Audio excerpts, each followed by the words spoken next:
തൃശൂർ ജില്ലയിലെ പെരിങ്ങോട്ടക്കര ദേശത്താണ് ആവണങ്ങാട്ട് പണിക്കരുടെ ഭവനം. ആ ഭവനത്തിൽ ഒരു കാലത്ത് ഒരു പുരുഷനല്ലാതെ മറ്റാരുമില്ലാതെ ആയിത്തീരുകയാണ്. ഒടുവിൽ ശേഷിച്ച ആ പണിക്കർ ഗുരുവായൂരിന് സമീപം കണ്ണഞ്ചിറ എന്ന സ്ഥലത്തുനിന്നും ഒരു സ്ത്രീയെ വിവാഹം കഴിച്ച് ഭവനത്തിൽ കൊണ്ടുവന്നു. അങ്ങനെ അവർക്ക് ഉണ്ണിത്താമനെന്നും കേളുണ്ണിയെന്നും 2 പുത്രന്മാരുണ്ടായി. ഒടുവിൽ പണിക്കർ തന്റെ സ്വത്തുക്കൾ മക്കൾക്കും ഭാര്യയ്ക്കും കൊടുത്ത ശേഷം പണിക്കർ മരണമടഞ്ഞു. അങ്ങനെ അദ്ദേഹത്തിന്റെ മക്കൾക്കും ആവണങ്ങാട്ട് പണിക്കർ എന്ന പേര് തന്നെ കിട്ടി.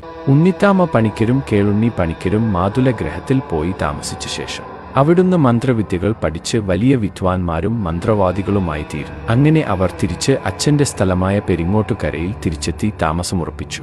മന്ത്രവാദികൾക്കു അവരുടെ കർമ്മങ്ങൾ ശരിയായി ഫലിക്കുന്നതിന് ഏതെങ്കിലും ഒരു മൂർത്തിയെ സേവിച്ച് പ്രത്യക്ഷമായി വെക്കേണ്ടത് അത്യാവശ്യമാണ്. അങ്ങനെ ഉണ്ണിത്താമ പണിക്കരും കേളുണ്ണി പണിക്കരും ഗണപതിയെ സേവിച്ച് പ്രത്യക്ഷമാക്കി. അങ്ങനെ അവർ ആത്മാർത്ഥമായും പരമാർത്ഥമായും പല കാര്യങ്ങളും സാധിക്കുകയും സാധിപ്പിക്കുകയും ചെയ്തുകൊണ്ടിരുന്നു. പക്ഷെ അവർക്കു ഇതൊന്നും കൊണ്ട് തൃപ്തിയായില്ല. അക്കാലത്തു പഞ്ചനല്ലൂർ ഭട്ടതിരി എന്നൊരു മാന്ത്രികനുണ്ടായിരുന്നു. അദ്ദേഹത്തിന്റെ പക്കൽ 390 ചാത്തന്മാരുണ്ടായിരുന്നു. ആ ചാത്തന്മാർ മുഖേന ഭട്ടതിരിയും അനേകം കാര്യങ്ങൾ സാധിക്കുകയും അന്യർക്ക് സാധിപ്പിച്ചു കൊടുക്കുകയും ചെയ്യുമായിരുന്നു. ഗണപതിയെ കൊണ്ട് പണിക്കർക്ക് സാധിക്കാത്ത കാര്യം ഭട്ടതിരി ചാത്തന്മാരെ കൊണ്ട് സാധിച്ചിരുന്നു. ഗണപതിയെ കൊണ്ട് ദാസ്യപ്രവൃത്തി ഒന്നും ചെയ്യിക്കാൻ പറ്റാത്തതുകൊണ്ടും ചാത്തന്മാരെ കൊണ്ട് സകല പ്രവൃത്തികളും ചെയ്യിക്കാമായതുകൊണ്ടും ഓരോ കാര്യങ്ങൾ സാധിക്കുന്നതിനായി പണിക്കരുടെ അടുത്ത് ചെല്ലുന്നതിനെ കാട്ടി ആളുകൾ ഭട്ടതിരിക്കുണ്ടായിരുന്നു. ഇതറിഞ്ഞപ്പോൾ ഉണ്ണിത്താമ പണിക്കർക്കും കേളുണ്ണി പണിക്കർക്കും ചാത്തനെ സ്വാധീനപ്പെടുത്തണം എന്ന് ഒരു ആഗ്രഹം തോന്നി.